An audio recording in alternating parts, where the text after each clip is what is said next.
as a wedding photographer, as family photographers, the goal is to make memories. But for essentially a brand photographer, our goal is to get our customers a return on their investment. And so I'm looking at those images through the lens of marketing, being like, is this image going to serve that purpose? Is this image going to help them sell their wine? And if the answer is no, then I'm like, okay, but is it going to endear them to their audience? And if the answer to that question is no, then I'm like, okay, is this unique to this brand? And if that question is no, then I finally throw it out.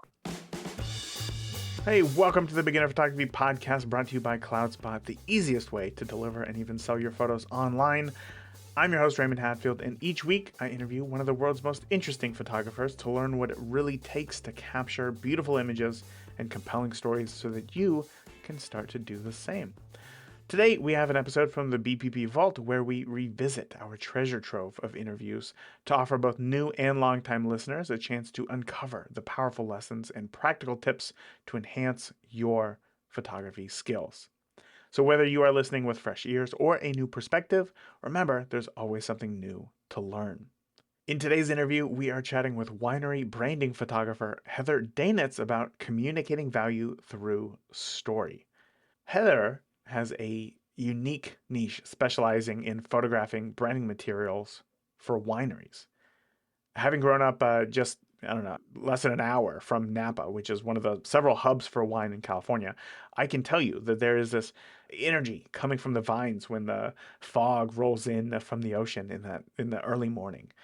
What I loved about what Heather is going to share with you is that she took two things that she loved, wine production, which she already knew a good amount about, and photography, and then she merged them into one amazing venture.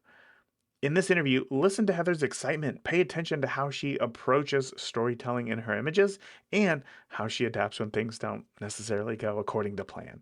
And of course, stick around to the end where I'm going to share my 3 biggest takeaways to help you take what you learn from these interviews and turn it into action so that you can apply these lessons to your own photography. So with that, let's go ahead and get on into today's interview. Heather, my first question for you is, when did you know that photography was going to play an important role in your life? Yeah, I don't know if I ever had like a hard time that I can really point to. My dad was really into photography just as a hobbyist. He had, he won a couple of awards in college, that kind of thing. And so there were always cameras around, and my family would always bring out the old disposable cameras and made sure that each of my siblings, my sister and myself and my stepsister, we each had our own little disposable camera. We used to have these old, they're sort of like Polaroids, but they're like thin. I don't even know what they were called, but they're toy type things. And so my sisters would go take photos of just whatever, the cat, whatever. And I would take photos of things that interested me and would try and get really artsy with them. And my dad was like, oh, that's interesting. Let's give her a digital camera and see what she does with that. And so he had, I don't know, this was like a million years ago. So a Canon, whatever, 40D or something, or 50D. Okay. Like, yeah, I don't know. It was a long time ago. So he had this camera and I would go out and he would hand it over to me when we'd go like kayaking or something, and I would take photos of everything and birds and boats and things. And it was just really fun. And so when I got into high school, we had to do a senior project, and I chose to do photography as my senior project. So we had to do the physical aspect of it. So we had to intern for someone. And so my dad had a photographer friend who was a commercial photographer, product photographer, and he let me come in and use his studio space to take photos of my friends and to just do whatever I felt like, whatever I wanted to learn about and do. And he would guide me through the process. And then my paper was on how photography affects society. And that was a really fascinating introduction into photography and diving deep into it and taking it a little bit more seriously. So when I got into college, the early days of college, I wanted to be a photojournalist. Like, basically the idea was I wanted to work for a fashion magazine, but like do more hard hitting topics. I don't know. Like I wanted to be a mix of Annie Leibovitz and then Kate Hudson's character from How to Lose a Guy in 10 Days. Like I wanted to work for I wanted to work for Vanity Fair. Mm-hmm. And so I was like, all right, we're going to do this, and went to JC and did the usual intro to photography classes, like did what was it? Was in the dark room for the first semester and then did digital photography for the second semester and kind of got into it. And I was like, yeah, this is great, but I don't know. I don't know if this is what I want to do as a profession anymore. And then that's kind of how I got into the wine industry, is sort of from there, as I took like a hard left turn and got into science. So I want to know, when you're in high school, I remember those days. I remember coming up with our senior project. What was it, again, about photography that made you think like, I'm going to choose photography over literally anything else? I think that it was a pretty open-ended idea. You could write about whatever you wanted to. What was it about photography that you thought, I'm going to explore this a little deeper than just taking snapshots of family and friends? I don't really know. I don't have a good answer for that at all. You just felt it. I just felt it. Yeah, I was like, this is interesting. And I had originally, I think at one point thought about doing some sort of like fashion sort of project. So I was taking like a fashion design class at the time as well. And so I had thought about doing that, but then I was like, I don't know if I want to do that as a project. And I was like, okay, well, what goes with fashion? Like, oh, you have to have photos of fashion. So I suppose if I had to answer the question, I think that would probably be it, is that I was just looking for a way to match it with fashion in some way. Sense. And that was really what led me into this sort of photojournalistic style, was wanting to capture people being themselves, just doing what they do when I'm not around, with my camera pointing in their faces. So yeah, I suppose that's the answer. So come time to go to junior college, you're taking these classes. Yeah. At some point you decide, nope, this isn't for me. Mm-hmm. Was it something technical? I mean, what was it that made you change career paths out of photography? Yeah. So I grew up in Los Angeles. And so I was going to a junior college in the LA County area. And people in LA, artists in LA, are incredibly competitive in a way that at the time felt really toxic to me. And we would take our work into our group classes, and my classmates would tear my work apart. And it wasn't constructive. Like, some of it was constructive feedback, right? But some of it was just like them, just shitting on my work. And I was like, I don't like this. I'm very much a collaborative person. And on the Enneagram, I'm the enthusiast. I'm a 7. And so I just like to support people, and I like to be excited about things. And so when people aren't sort of reciprocating that, it feels toxic and wrong. And it just didn't feel good. It doesn't feel good to have somebody kind of pick apart your work with art being so subjective. It's just didn't feel good. Right. And so I wanted to enter into an industry that was a little bit more collaborative, that felt a little bit more community driven, and wine fit the bill perfectly. So you decide to go into wine. Yeah. You're doing that for a few months, a number of years before you decide to pick up the camera again. What was that transition like? Yeah, it was about 10 years. So I started studying wine in 2008, late 2008 and early 2009, and ended up getting my degree from Oregon State University in viticulture and enology, which is the science of grape growing and winemaking. And I had worked several years in the wine industry at that point. So I had worked for a tasting room. I had worked in vineyards. I'd worked in cellars. And when I got my degree, the intention was to become a vineyard manager. So naturally, I went and started looking for jobs working for a vineyard management company, and got hired at a local one here in the Santa Ynez Valley. And when I was working for them, they were like, hey, yeah, in between all of your other duties, because I was working for like 3 different departments for this company. It's a huge vineyard management company. They manage, I think, about 80 vineyards in the San Ynez Valley. Yeah, it's a lot, big and small. And so I was doing a little bit of everything. I was working in grape sales. I was working with the pest management department. I was working with the Vit Tech department. So I would go out and download weather station data and compile that into reports. And then I was also doing compliance. And so I was doing a little bit of everything. And they're like, hey, yeah, Heather, in between all of your other duties, could you start a social media account for us? And I was like, yeah, why not? That sounds like a lot of fun. That sounds something new and different, whatever. And I thought, and I was like, okay, well, what's the purpose? Like, what's the point of having a social media account? And they're like, well, nobody knows what a vineyard management company does. And we want to share that with the world. And so I was like, okay, well, how best can I accomplish that? Oh, with Instagram. That seems the most logical social media platform for this purpose. And so I was like, well, if I'm going to do this, I'm going to do it right. So I picked up my old camera, dusted it off. It was, I think at this point I was on the Canon 60D or something, this old thing with a little stock lens on it. And I would take it out with me on my rounds. I would start photographing the vines at their various stage of development. I would photograph the farm workers doing the amazing hard work that they do every single day. And I would photograph just whatever was going on. I'd photograph the hawks, the nature that was happening in the vineyard. And I would talk about it, whatever, I'd put those photos up on Instagram and I would tell people what was going on, give them context for it. And we started growing pretty quickly and people started getting interested in what I was doing. My supervisor came to me one day and he's like, people are noticing us now. And he's like, people are complimenting the social media and they're loving the photos and people want to work with you. And I was like, oh, that's interesting. Like I didn't ever think of that as a career in the wine industry.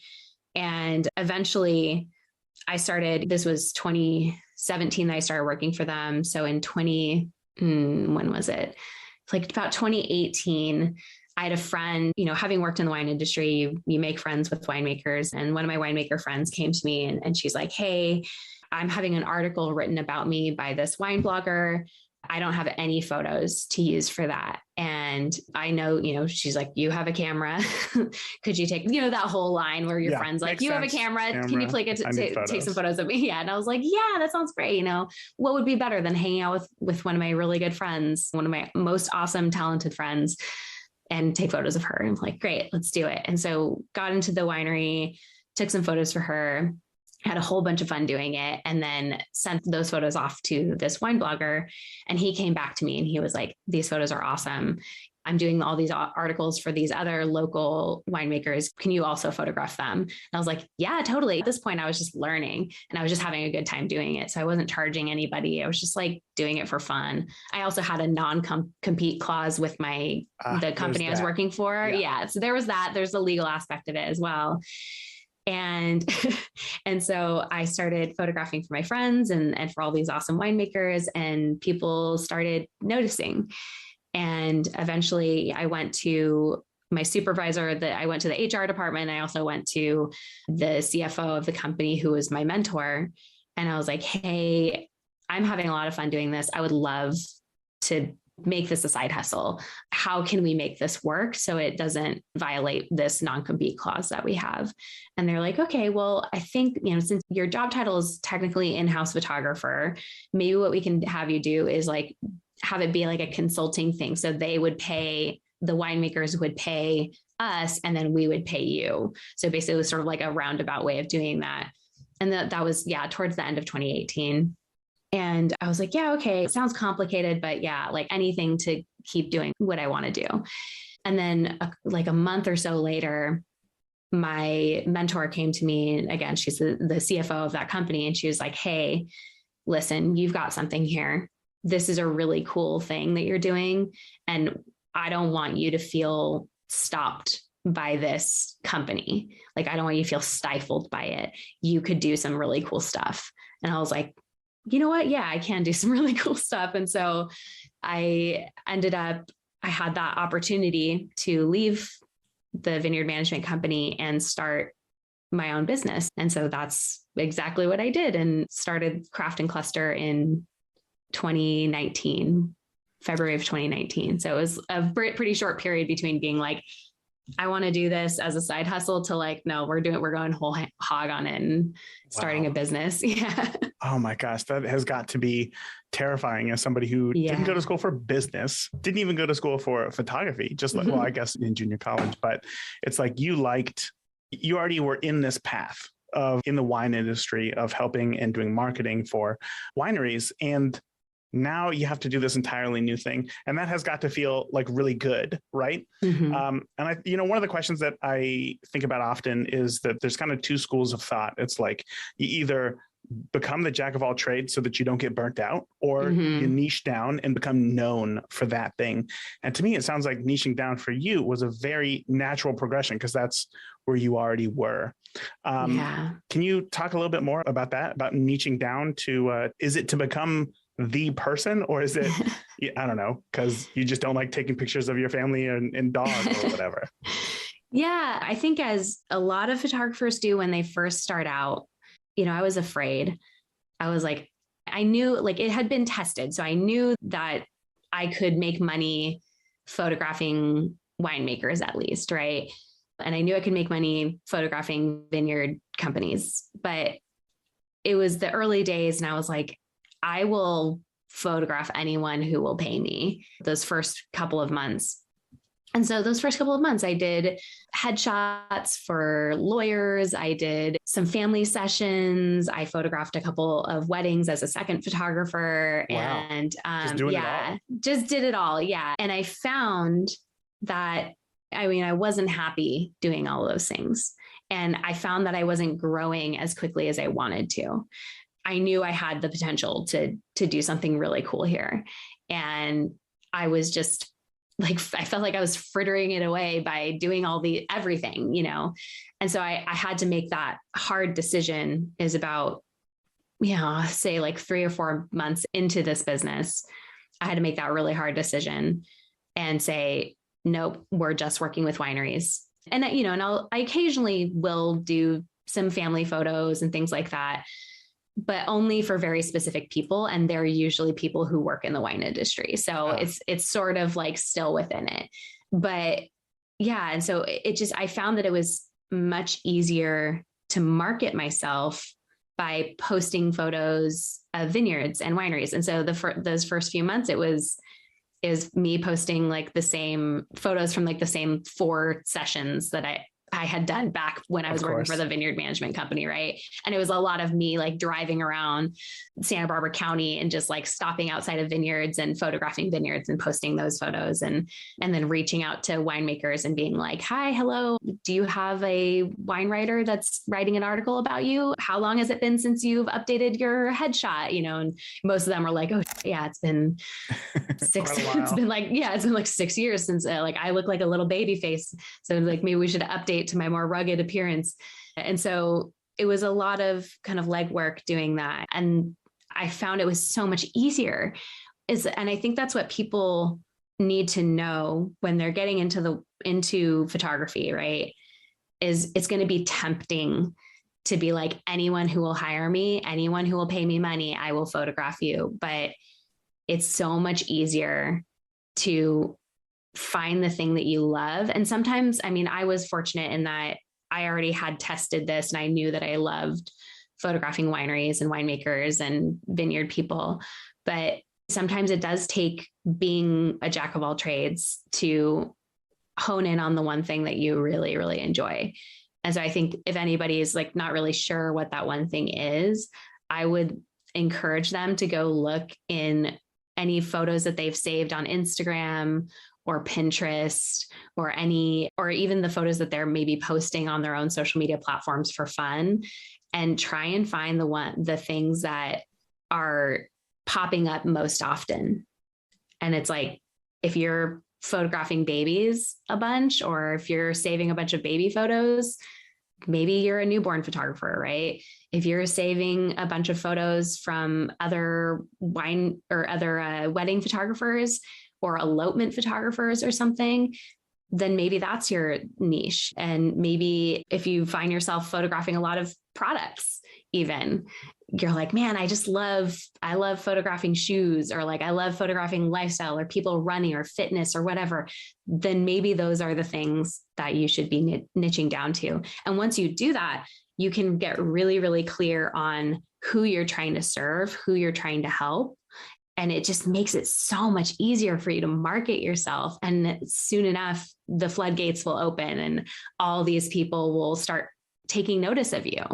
Yeah. So what does it say if the only photos that you save on Instagram are photos of nachos and rally cars? Who do I market myself to then? Yeah, maybe you're more into the rally car photo game, because I think that's a niche as well, it right? Is. Yes, very much so. Yes. Very much so. Yeah. I want to know, do you consider yourself a commercial photographer for wineries, or is there something else that you would call yourself? I don't really identify with the commercial photography. Like every time I see that, I'm like, it sounds so like stuffy and bland. Like it's not. The way that I describe my work is photojournalistic. I guess editorial might be the way that people describe it, right? Okay. I photograph wineries, winemakers doing what they would be doing if I wasn't there. Mm-hmm. So I'm capturing the real life situations. I'm a storyteller. I'm telling their story, doing my best to get in there and show how these wineries get their wine from grape to glass. That's my style. That perfectly answers the question. And actually, my next question for you was going to be about the storytelling, because I know that that's very important to you. On your website, mm-hmm. It says that you do storytelling for wineries. And I tried to think about that. And I was like, well, I shoot weddings. I go to mm-hmm. weddings. There's a very clear beginning, middle, and an end to a wedding. And mm-hmm. that's like the basic story structure. And what does that look like for wineries? What does a beginning, middle, and end look like for a winery? But I think you just said from grape to glass. But is this something that like you photograph all that in one day? Is this a longer project? How does that work? Yeah, it is a longer project. So the life cycle of a grape starts in right now, actually, and it's early March that we're recording this. So the life cycle of the grape starts in the ground with the soil. The vines are about to start. We call it bud break. It's when the buds break out of, or the leaves and clusters and everything break out of the buds that they've been sleeping in for the last couple of months. So right now it's looking like I'm out in the vineyard photographing pruning. We're finishing up pruning right now. So I'm photographing winter pruning. I'm photographing there's lots of sheep and goats and chickens out in the vineyards right now too, grazing the cover crops. And so it's a lot of that sort of quiet time out in the vineyard. And then once we move past that, it's, we're watching the vineyard grow. We're watching everything establish itself. And eventually in end of July, early August, the grapes are going to start turning color. And so I'm going to start photographing that and talking about that and sharing that story and all the vineyard practices that our amazing vineyard workers are doing every single day. And then we get into my busy season, which I think probably correlates a little bit with wedding busy season, basically from late August or like mid-August in the Santa Barbara County. It's about mid-August to early November is harvest season. And so that's when we're picking the grapes. And that's when I get the most action. And when I could potentially follow a grape to the winery. And I have done that. So last year I worked with a winery that was like, we want you here all day. We want you to capture everything. And so I started in the vineyard at 5:30 in the morning. It was still dark outside. I was photographing the vineyard crews picking and harvesting the grapes. And then I followed these bins of grapes to what we call the crush pad, which is where the production facility, where they will destem the grapes, put them into open top fermenters. And then from there, I went into the cellar itself and photographed the cellar crews doing their daily rounds. And so they do things like punch downs and pump overs, which are ways to mix the fermenting juice with the berries. I'm trying to describe this in the most simple way possible. And so I was able to photograph that. And then we went into the cellar and did some barrel samples with the winemaker. And so we were able to see some wine that was already finished. It was just aging in barrel. And then from there, we went into the tasting room and I photographed guests enjoying the wine in the glass and things like that. So that was the perfect example of literally going from grape to glass and capturing that story. Yeah. And so then the vines go dormant and we're back at it and we get to start a whole new year again. Right. Yeah. So then I guess what I want to know is when you show up, right? Or I'm sorry, let's step back even further. When a winery contacts you or reaches out to you and they say, yes, we want you to shoot for us. Yes. What's that next step? Is it some sort of planning process on what their story is and what photos need to be captured? Yes. Yeah. So I always start off with one, what is the purpose? Like, what are you after right now? If they're reaching out to me right now, they're probably looking for more lifestyle type sessions. This is tends to be when I do less in the winery and vineyard and more in the tasting room or in someone's home photographing wine and food together. And so they'll reach out to me and say, hey, yeah, we're looking for this type of session, or like, we're looking to convey this. These images are going to be used for our our upcoming wine club shipment. And so we want to share those also on social media. And we want to, the goal. And so I'm always asking, because I'm both a marketer and a photographer, my goal is always to ask the client, like, what do you want? How can these images facilitate your business goals? So what are your business goals? And they'll say, yeah, we're trying to serve our wine club members, or we want to sell more bottles, or we're trying to create more brand awareness. We're trying to tell people our story. And so whenever they tell me one of those three questions, I'm like, okay, so then the next step would be to be like, okay, well, what are you envisioning? What triggered you to reach out to me versus someone else? And they'll be like, oh, we love this aspect of your work. Oh, we love seeing what I call the bottles in the wild. So these are wine bottles that are out in the world being enjoyed in a more lifestyle type setting. I'm like, okay, great. Cool. So that's what you're after. So you're wanting to serve your wine club members and you're wanting to show off more lifestyle stuff. Great. Okay. So then the next step would be like, all right, so are you wanting to show smiling faces, enjoying wine, laughing and socializing? Are you wanting to show food pairing ideas, whatever. And so we'll hone it down even more. And then we'll come up with a shot list and we'll say, okay, so now we want to create X, Y, and Z. And I'll create like a Pinterest board that sort of gives the vibes that we're after. I'm like, okay, so if this winery is, what I always ask them, if they don't have a brand kit, I'll kind of guide them into what I'm looking for, what I need to properly do my job. I'm like, okay, what's your brand voice? Are you a little bit more serious? Are you sarcastic? Are you a little bit more playful? Are you friendly, endearing? Like, what are those qualities? And so they'll tell me that, and I'll create an inspiration board that reflects that.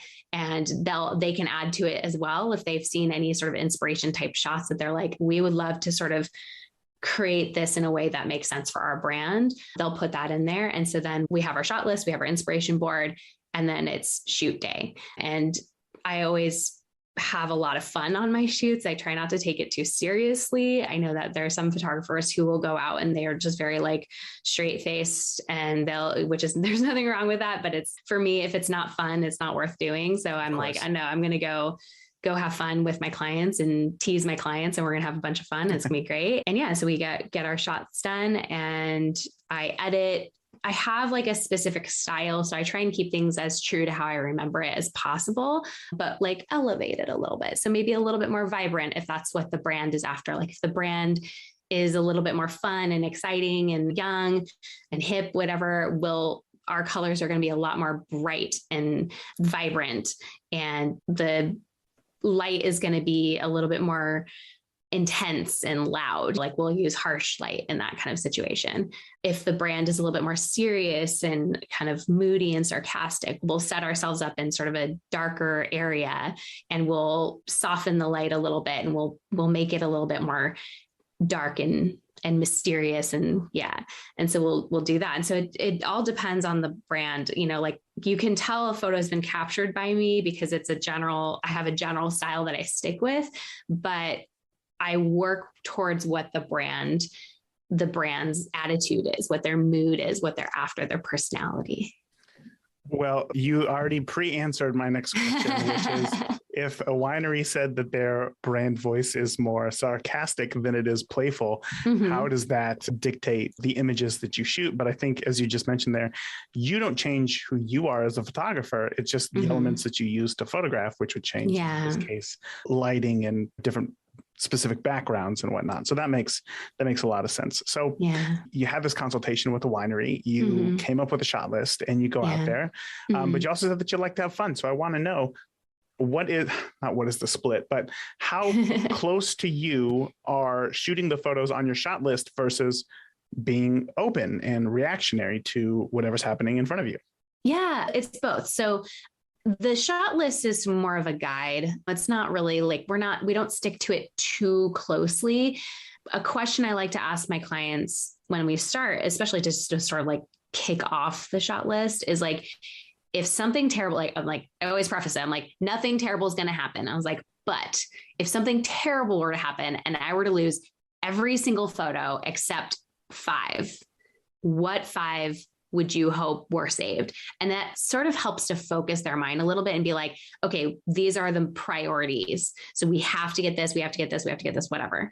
And then anything beyond that is just whatever comes to us in the moment, because the shot list may shift or change based off of if we have models available, or if we're working with the winemaker, it's that shot list is going to be dictated by what they're up to in the winery, right? And so like the person I'm talking to, if it's a creative director or if it's the winemaker themselves, sometimes it's super tiny wineries and the winemaker is wearing all the hats. They'll come to me and they'll be like, hey, I want to make sure that we capture, for example, me pulling a barrel sample. I'm like, great, we can do that at any time of the year. We don't have to wait for a specific time of year. But if they're like, hey, we need to capture, like, I want to capture us like doing winemaking, like making wine. I'm like, okay, well, we're going to have to wait for a certain time of year. We're going to have to wait for harvest to capture that. And so when we get into harvest, it's sort of like every man for himself.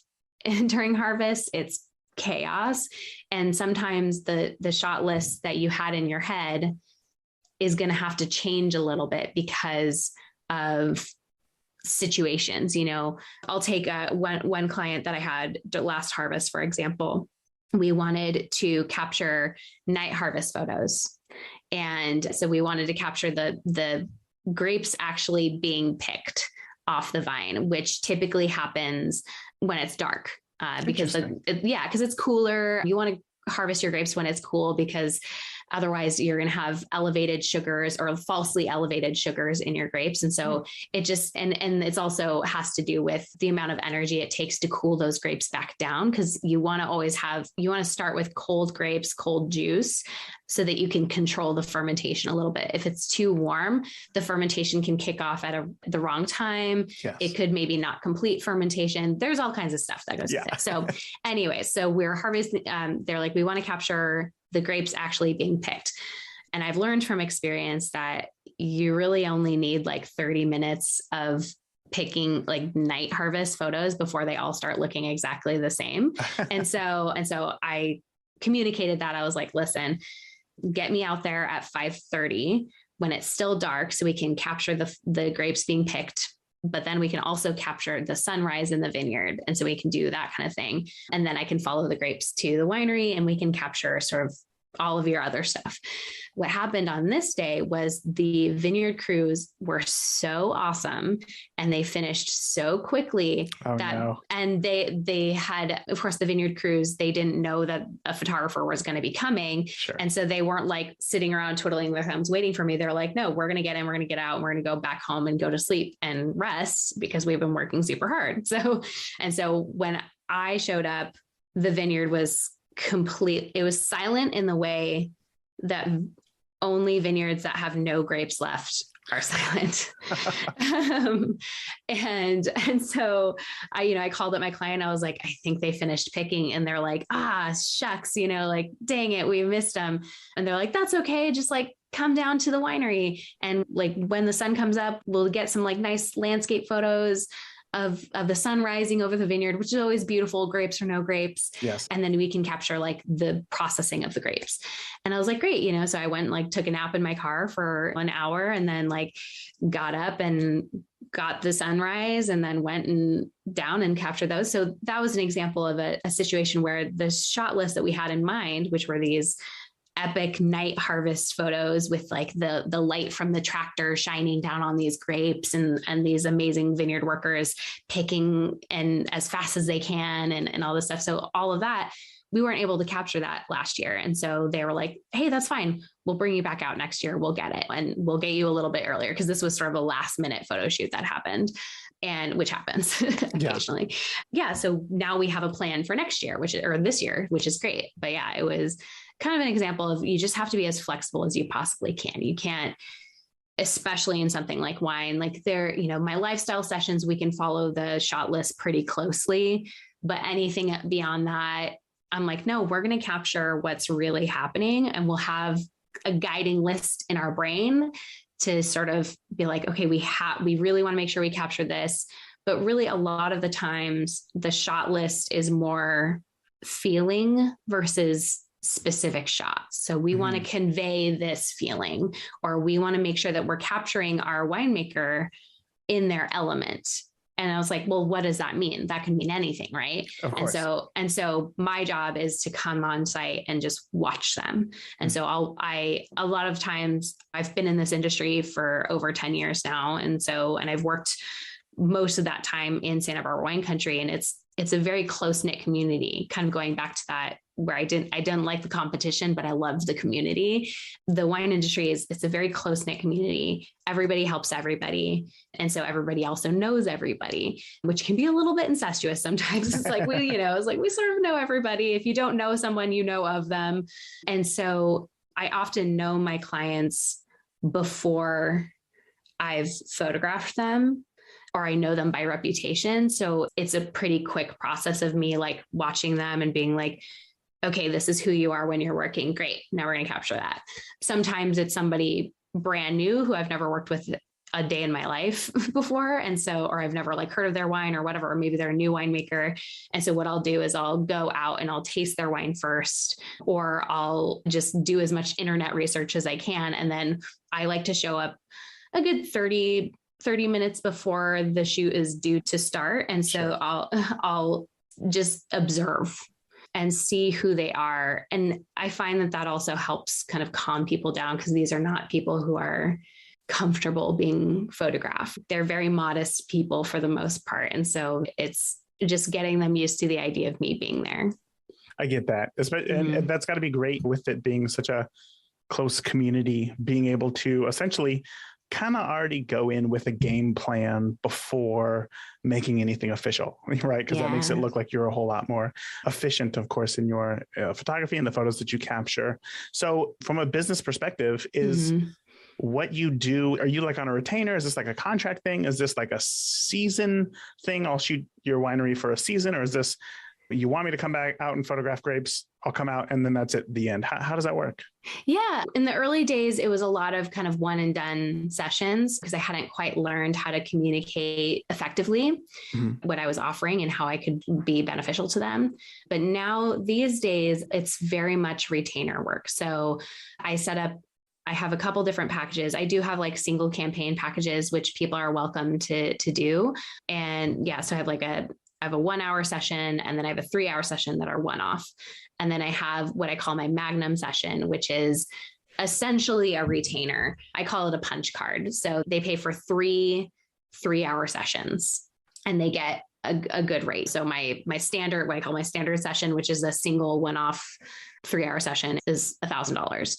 And then right now that's going up. It's $1,000 right now. But my magnum session it works out to about $750 per session, but they pay for that all at once. And then they can use that all, 3 months in a row. They could use that all one day if they wanted to. I had one client that was like, we're going to knock this out. We're going to do this all in one day. Yeah. And so I was like, you got it. Like, this is how much it costs. And then some people can do it like seasonally. So I have one client who I just wrapped up a whole year of capturing them last week. So they paid for 5 sessions total and at that discounted rate. And we did a session in, when was it? It was like April or something of last year. And then we did another one in June, and then another one in August, and another one in October. And then we did another one just last week.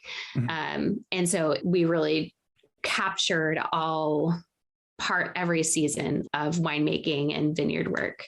And they're like, they just called me up and they're like, we're going to do this again. We really love that. And I was like, great. Yes. I love that idea.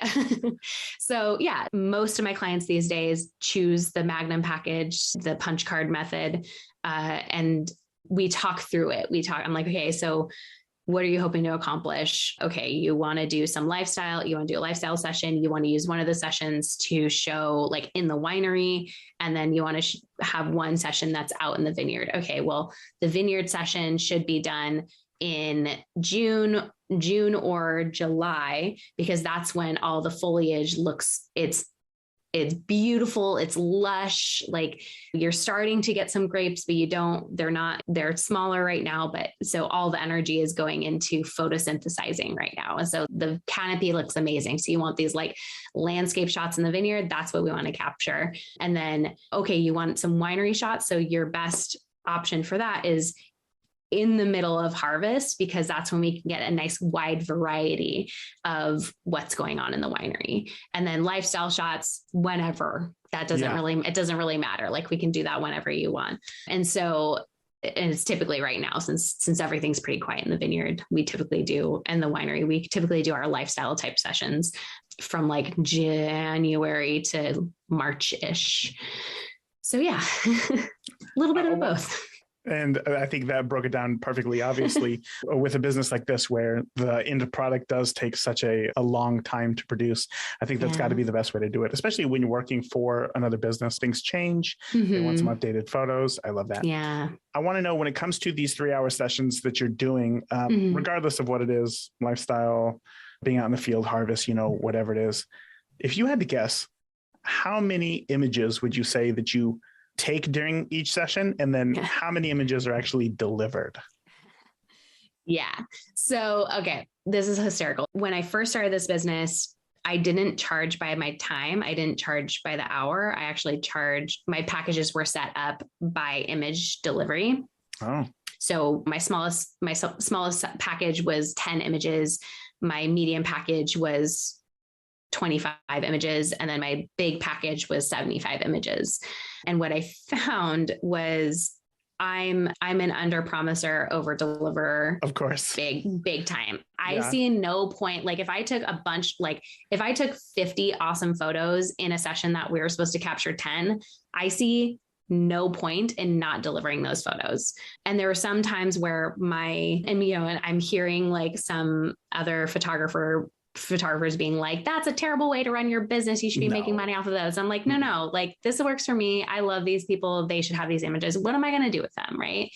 Anyways. And so what I found was there were some sessions, like for example, a night harvest photo session that somebody would pay me 3 hours to be there. And I'm like, after 30 minutes, these photos look exactly the same. And so I'm supposed to capture, it wasn't a 3-hour session. I was supposed to capture 25 images. Right.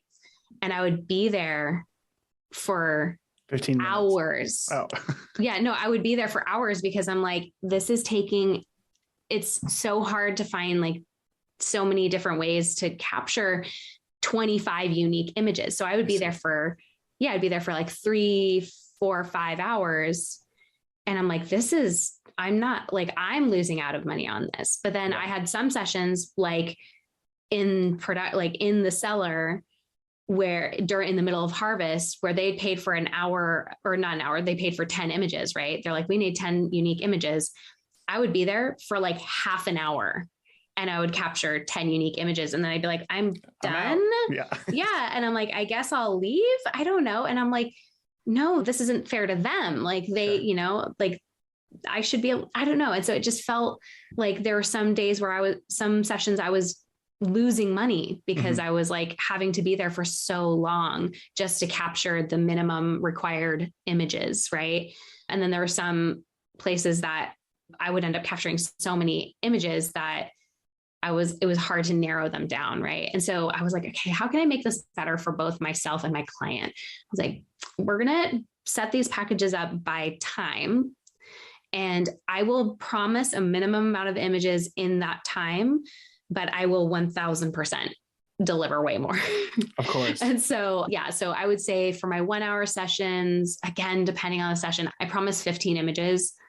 I consistently deliver probably about like 30 to 40 images in that time, sometimes more, especially if it's in the middle of like production harvest. I will deliver just like 50, 60 images, no problem in an hour. And they're unique images too. Like it's bonkers.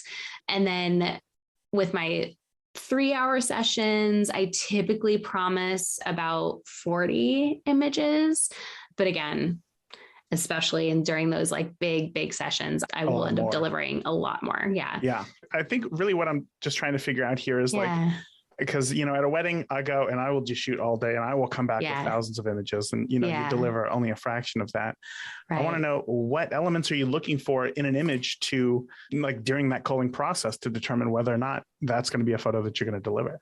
Totally. Yeah. So I'm trying to be a lot more intentional about my photos these days. Again, in the early days, I think like a lot of people, I would take the same image like 5 times and I go in like, and I go to Nicole and I'm like, these are exactly the same. Which one do I choose? So I like bring my husband in and I'm like, which babe, which one? And he's like, they're exactly the same. I'm like, they're not though.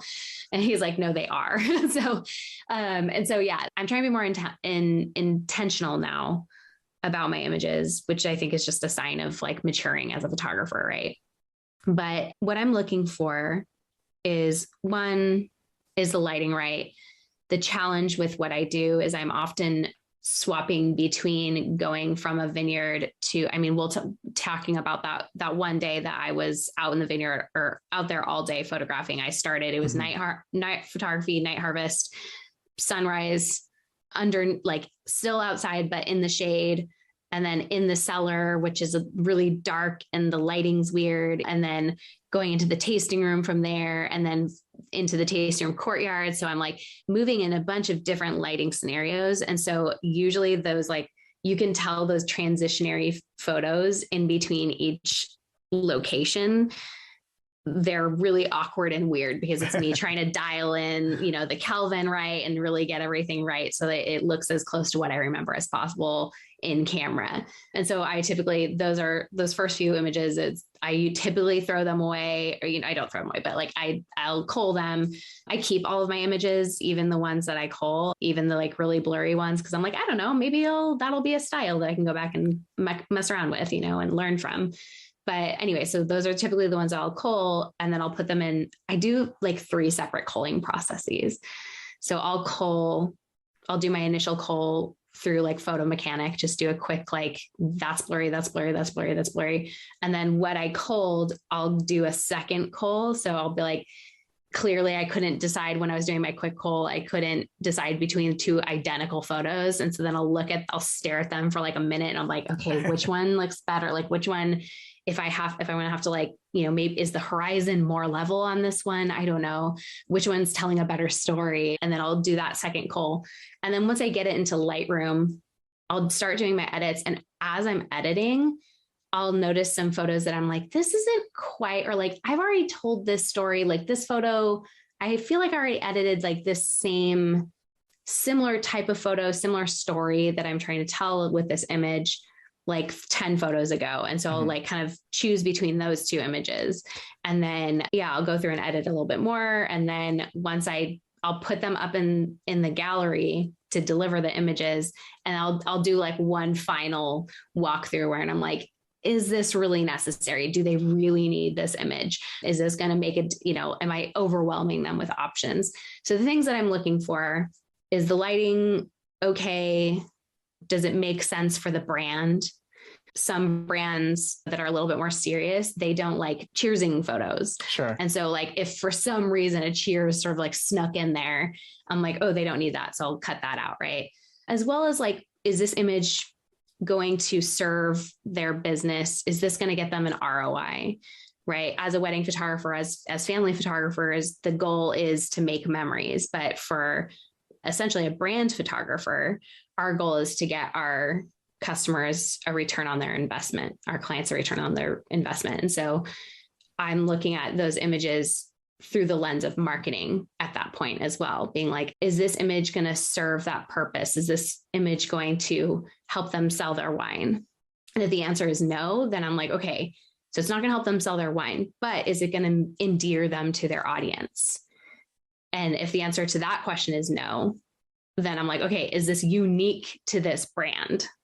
And if that question is no, then I finally throw it out, right? So I'm asking myself all these questions throughout the multiple culling processes, throughout the editing process, throughout the photographing process, right? Like I'm trying to look at scenes and be like, is this going to serve my client in all these different aspects?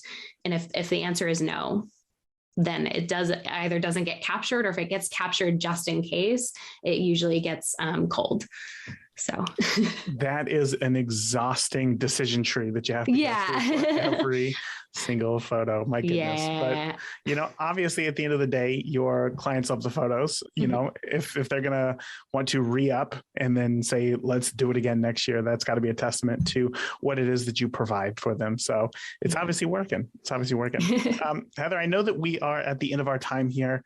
And I feel like we could keep talking much longer because really this is a world that I don't know much about, but I find it absolutely fascinating. So we'll have to do this again. But until then, I know that there's listeners right now who are thinking, I got to see what Heather's talking about. I got to see some of her work.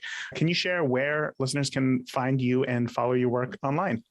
Yes, I am on Instagram. That's where I spend the most of my time, at Craft and Cluster. You can check out some of my work on my website at craftandcluster.com. I mean, I'm on all social media platforms at Craft and Cluster. You can find me just about anywhere. I typically just spend the most time on Instagram.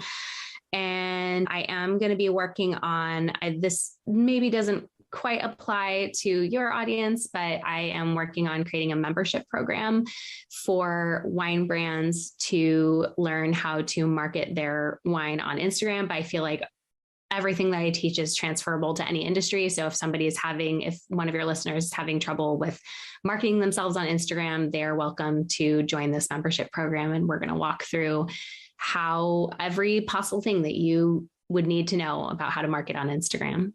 And that is, you can sign up for the wait list for that. It's not quite live yet, but you can sign up for the wait list for that at craftandcluster.com/course. Once again, just a big thanks to Heather for coming on the podcast and sharing everything that she did. I got 3 big takeaways that I want to share with you. The first one is to find your niche. Niche is one of those words that puts new photographers a bit on edge. I get it. On one hand, you want to shoot everything that you see, but on the other hand, you want to gain traction and become a successful photographer who's known for something. But hearing how Heather took her 2 loves and focused them into making it one thing that is the best that it can be is awesome. When you do it for joy rather than traction or success, then you're going to find it much easier to dive deeper into making truly unique images. And that is how you stand out. Takeaway number 2 is the power of visual storytelling. Photography is more than just a photo of a plant, a barrel of grapes, a glass of liquid. It's desire, it's joy, it's craft, it's purpose. And these are not tangible things that you can just check off a list and make sure that you got them before you take the photo. They take intention, knowing what you want to say, making a plan, and then going after those images. And takeaway number 3, always over-deliver. Anybody who buys images, they're not buying the paper. They're buying the service. When you work directly with a person whom you're photographing or whom will receive your images, you are in control of the service that you are selling. But you're dealing with people, and people like to work with people. And we do extra things for people that we like. So when you over-deliver, you're telling the person you like them, which makes it more likely that you're going to work with them again and that they will want to work with you. I want to invite you to share your biggest takeaway in the free and private Beginner Photography Podcast community, where you can connect with others, along with share your ideas and ask questions. So come join us over at beginnerphotopod.com/group. Again, that's beginnerphotopod.com/group. That is it. Until next week, remember, the more that you shoot today, the better of a photographer you will be tomorrow. Talk soon. Thank you for listening to the Beginner Photography Podcast. Keep shooting, and we'll see you next week.